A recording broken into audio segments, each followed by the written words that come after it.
இன்றைய வேத வாசிப்பு எஸ்தா புத்தகம் அதிகாரம் 9 வசனங்கள் 8 முதல் 9 வரை.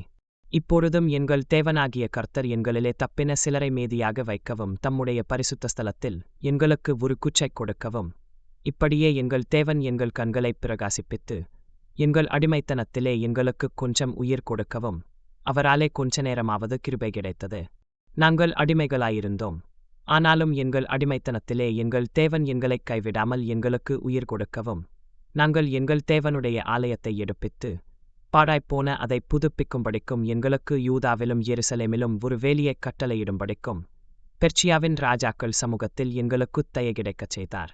வேதவசனத்தின் இப்பகுதி உங்கள் வாழ்வையும் வாழ்க்கை முறையையும் மேம்படுத்தி உங்களுக்கு ஆசீர்வாதத்தைச் சேர்ப்பதாக. தேவன் உங்களை ஆசீர்வதிப்பாராக. நம்முடைய பிதாவாகிய தேவனாலும் கர்த்தராகிய இயேசு கிறிஸ்துவினாலும் வரும் கிருபையினாலும் சமாதானத்தினாலும் உங்கள் நான் ஆசீர்வதிக்கப்படட்டும்.